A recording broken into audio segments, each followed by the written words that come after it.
आज का विषय है निदर्शन के प्रकार। निदर्शन या सैंपलिंग, इसके लिए मैंने आपको पहले भी बता दिया था इसका अर्थ और परिभाषा के बारे में। निदर्शन जो है वो समग्र में से चुनी हुई इकाइयों का वह संगठन समूह है जो समग्र का प्रतिनिधित्व करती हैं। अध्ययन के लिए कि क्षेत्र बहुत बड़े होते हैं, उनसे हमें सूचनाएं कलेक्ट करनी है, तो फिर एक विधि होती है निदर्शन पद्धति, जिसके अंतर्गत संपूर्ण क्षेत्र में से इकाइयों का इस प्रकार प्रतिनिधित्वपूर्ण चुनाव किया जाता है। और चुनाव के भिन्न भिन्न तरीके हैं इकाइयों के चुनाव के, वही निदर्शन के प्रकार हैं। तो इकाइयों का चुनाव इस प्रकार किया जाता है कि संपूर्ण का प्रतिनिधित्व करती हुई इकाइयाँ होती हैं और इनसे जो सूचनाएं प्राप्त होती हैं और सूचनाओं के आधार पर जो निष्कर्ष निकलते हैं वो समग्र पर लागू कर दिए जाते हैं।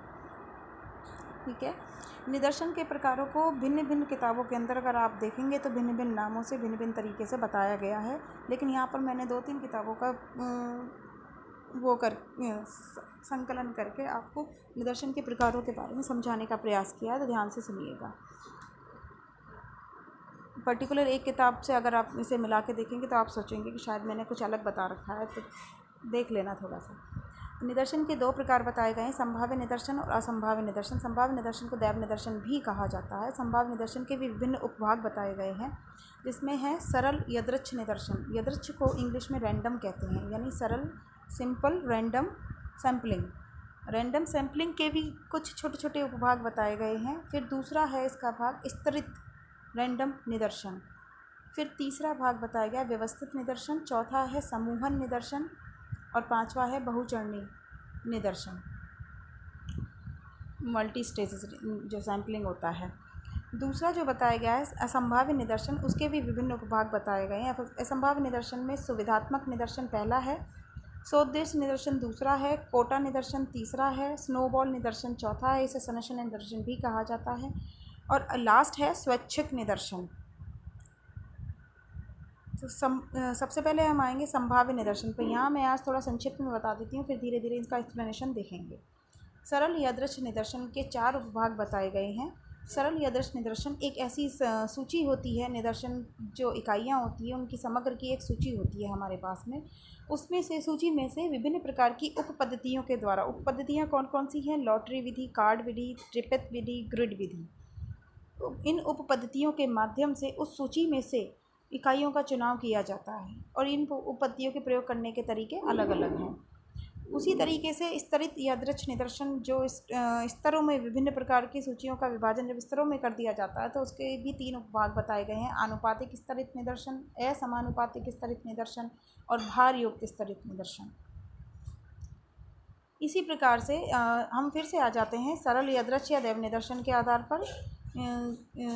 इसके अंतर के क्या होता है? पहली विधि जो है लॉटरी विधि है। लॉटरी विधि के अंतर्गत हम सभी लोग जानते हैं लॉटरी विधि क्या होती है, लकी ड्रॉ कैसे निकलते हैं। लॉटरी विधि का प्रयोग कई जगह किया जाता है, जैसे अखबारों की कोई इनाम प्राइज़ होता है, कहीं बड़े लेवल पे बहुत सारे, कई पेट्रोल पंप या कोई बहुत से ऑफ़र आते हैं बड़े बड़े मॉल में, शॉपिंग मॉल में ओकेजनली ऑफ़र निकलते हैं कि इतना सामान खरीदोगे तो ये गिफ्ट निकलेगा, उसमें लकी ड्रॉ निकाला जाएगा, लकी ड्रॉ के माध्यम से विनर्स का चुनाव होगा।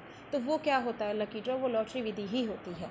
उसमें क्या होता है कि लॉटरी विधि में एक बॉक्स होता है, उसके अंतर्गत जितनी भी इकाइयाँ होती हैं, संबंधित इकाइयाँ जो होती हैं जिनमें से लकी ड्रॉ निकालना है, उन सब के नाम या फिर नाम का एक अक्षर या फिर कोई भी चिन्ह जो उन्हें साइन दे दिया जाता है। उस लॉटरी के लिए एक छोटे छोटे कागज़ों की पर्ची बनाई जाती है, उसमें उसका निर्धारण कर दिया जाता है, और उन पर्चियों को फोल्ड करके एक बॉक्स के अंदर डाल के जोर से हिलाते हैं। फिर जो निष्पक्ष व्यक्ति जो होता है उसके लिए निर्धारित किया जाता है, वो उसमें से बॉक्स में से जितनी 30, 20, 10 संख्या के आधार पर इकाइयों के लिए जितनी भी इकाइयाँ चुनी जानी हैं उनकी पर्चियों को निकाल लेता है, उतनी ही पर्चियों को। फिर उस पर्ची को जब खोला जाता है, उसमें जो भी नाम होते हैं उन्हें इकाइयों के निदर्शन के रूप में सेलेक्ट कर लिया जाता है, फिर आगे अपना अध्ययन शुरू किया जाता है। ये तो होती है लॉटरी विधि।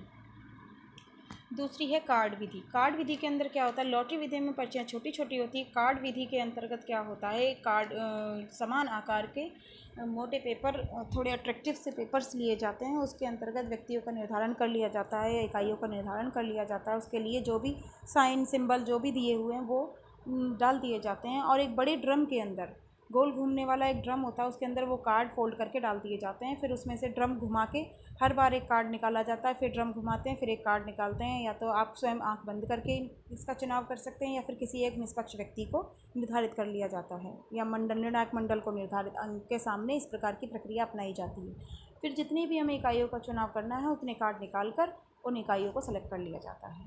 टिपेट पद्धति जो है वो थोड़ी सी टिपिकल है। एक प्रोफेसर टिपेट थे, उन्होंने 10,400 अंकों की संख्याएं बनाई थी। तो उन संख्याओं के आधार पर जो है इकाइयों का चुनाव किया जाता है। अगला है ग्रिड पद्धति। ग्रिड पद्धति जो है भौगोलिक क्षेत्र के चुनाव से संबंधित होती है। जैसे इकाइयाँ बहुत बड़े बड़े क्षेत्रों में बिखरी हुई हैं, जैसे जनसंख्यात्मक सर्वे करना है कोई किसी विशेष पर्टिकुलर आदिवासी जाति का या फिर एक संगठन का या समाज का, तो समाज के लोग भिन्न भिन्न क्षेत्रों में निवास करते हैं। तो उसमें क्या होता है, इकाइयों का चुनाव करना होता है। तो उसमें एक सेल्यूलॉइड की एक परत होती है, सेल्यूलॉइड की एक ग्रिड होती है, ग्रिड बोलते हैं उसे। उस ज्योग्राफी वाले जानते हैं इस चीज़ों को। ग्रिड के अंतर्गत बहुत छोटे छोटे खाने होते हैं। उन खानों के आधार पर या भौगोलिक क्षेत्र के आधार पर नक्शा बना लिया जाता है। नक्शा को नीचे रख के उसके ऊपर वो प्लेट रखी जाती है, ग्रिड प्लेट। फिर ग्रिड प्लेट के वर्गों के हिसाब से क्षेत्र का निर्धारण कर लिया जाता है, और क्षेत्र में जो इकाइयाँ होती हैं उसको हम निदर्शन के रूप में चुन लेते हैं, निदर्शन की इकाइयों के रूप में। तो ये होती है टिपेट पद्धति। इसे मैं आगे थोड़ा और विस्तार से बताऊंगी। ग्रिड पद्धति होती है।